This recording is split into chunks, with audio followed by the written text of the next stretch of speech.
Hey everybody, what's up? How y'all doing? Good afternoon, wherever you're at, whenever you're reading, I'm watching this. Good evening, good morning, whatever. So, I am taking this week off to myself. I am staying in.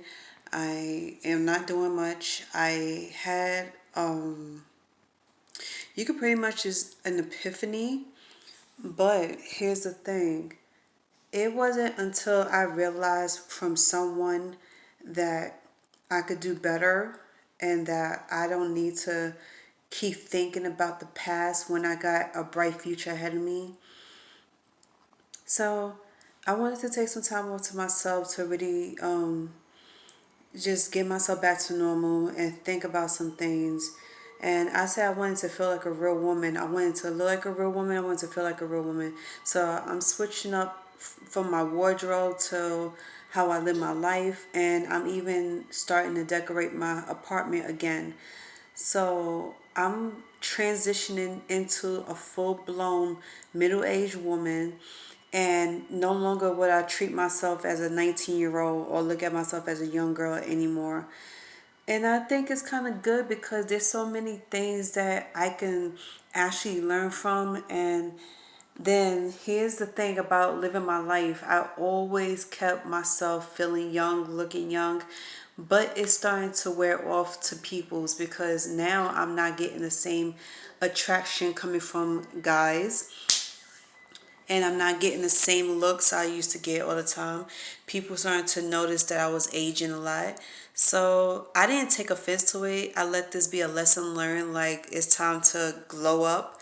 So y'all will see me glow up over time. It's not going to be an overnight thing. It will take some time. And I wanted to also breathe on a lot and clear my head because I recently got into an argument with somebody who I thought could be the love of my life. I was in love with this person for a very long time.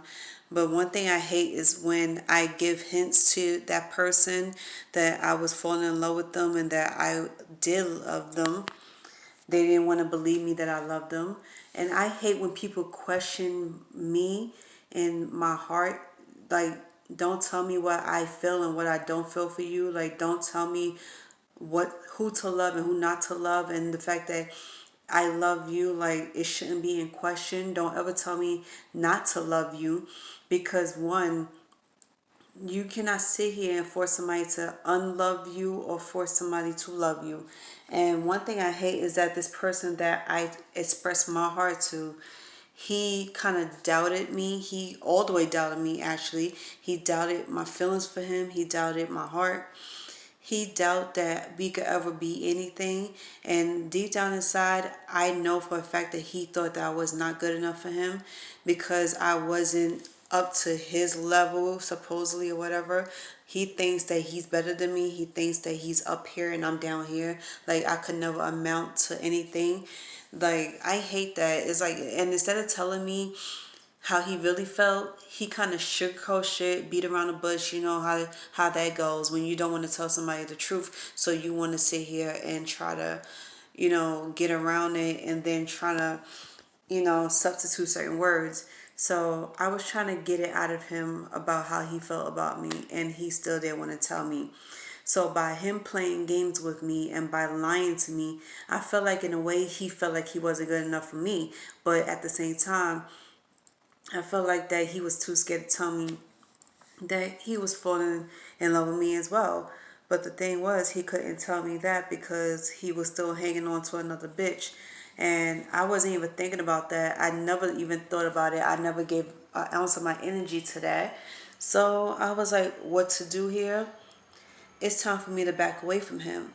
And as hard as it would be, I would have to back away from him because my heart will forever be broken because of him.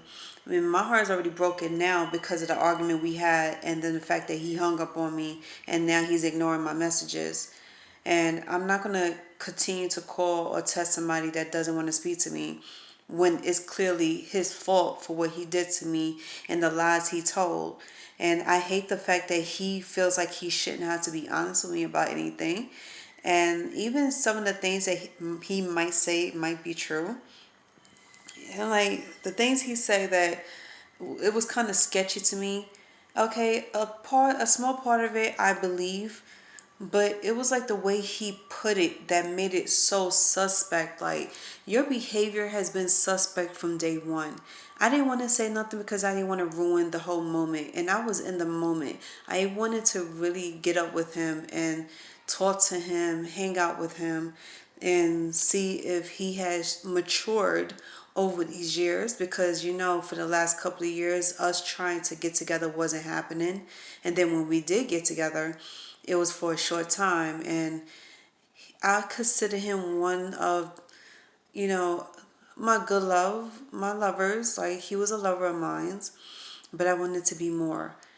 But clearly he didn't want to be that to me, so like I say, it was time for me to move on. So I had this huge headache. I didn't eat all day. I ain't had no appetite. And I was just sleeping my ass off. I was so tired because I was crying so much.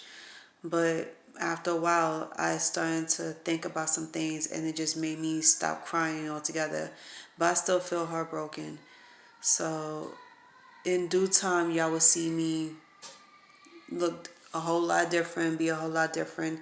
You'll see a change in me. I promise you that. So in continuation onto my last two vlogs, what I was saying about us cancers, and particularly me, is that no, it's not okay to just leave a conversation with somebody and not say nothing to that person for the rest of the day. No, it's not okay to call that person back after not speaking to that person in a long time, meaning up to 3 to 4 weeks. If you wait a week or two to talk to a person after we've been sitting here waiting for you, and it's after like we have a conversation with you, then it's like, yeah, shit will be awkward, but no, we won't answer your phone calls. You'd be lucky if some of us answers your phone calls.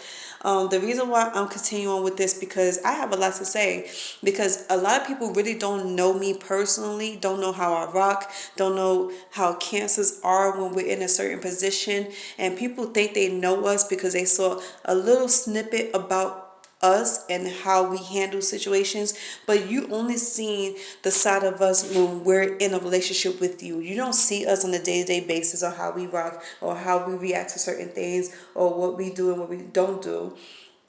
So personally, I would like to say that I don't give a lot of people second chances. Yes, I do write people off because some people don't deserve my attention or second chances. And truth be told, if the shoe was dropped on the other foot, y'all wouldn't be giving us a second chance at all. Let's be serious, guys. If y'all was in our position and y'all was to say the things y'all say out of fear or anger and everything like that, and we're the guys and we're the ones that's trying to think whether or not we should give y'all a second chance, y'all would want us to just give y'all a second chance as well. Y'all would want us to talk to y'all, because right now there are a couple of guys that I used to mess with or date or even be friends with that is asking for a second chance right now, but not giving me good reasons why. And then it's funny because they never call me, but they always hit me up on social media or want to sit here and text me under my or comment under my videos on YouTube.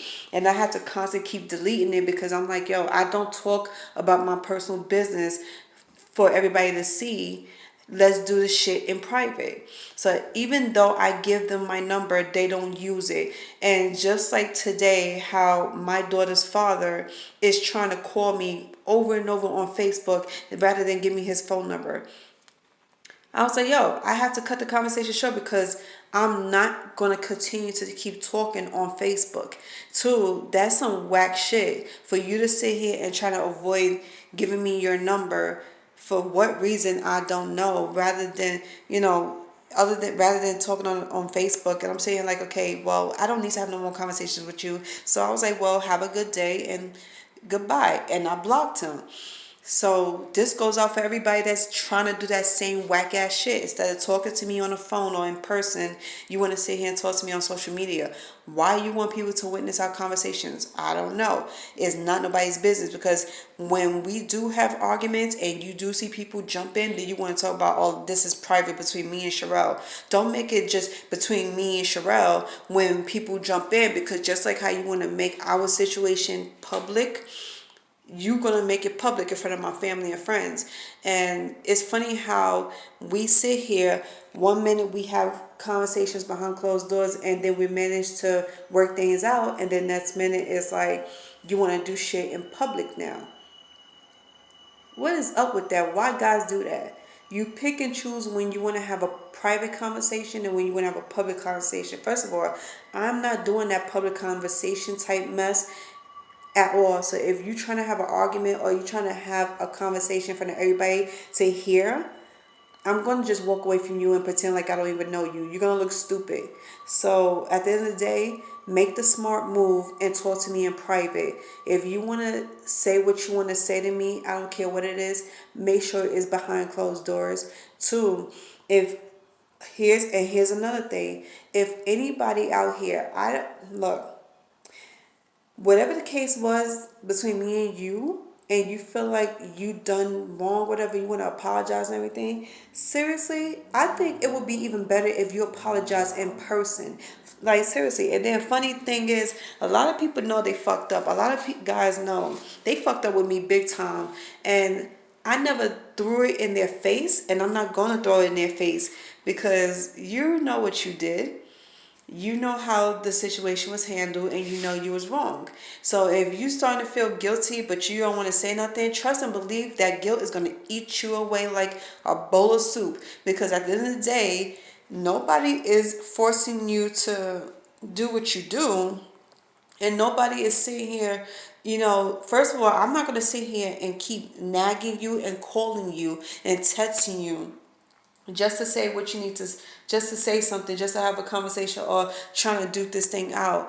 I'm not going to sit here and see if you're still thinking about me, because let's face it, I know you're still thinking about me, and this goes for everybody. Like I said, this is in general. So everybody that has ever dated me or messed around with me and you know you did wrong, be a man, approach me and apologize. But by you being stubborn as hell with your pride up in the air and your ego, you're going to only cause yourself damage, not me. It's going to affect you more, not me. Because at the end of the day, I know what I did and didn't do. If I was to mess with anybody and I know I'm going to feel guilty after, I'm going to have that sit down talk with you. But if we can't seem to sit down and talk and we can only talk on the phone, then I'm going to talk to you on the phone and let you know what I did wrong, and I'm going to apologize to you. But until that day comes, I'm going to sit back, chill out, and relax, and I'm not going to give it a second thought to anything about that person.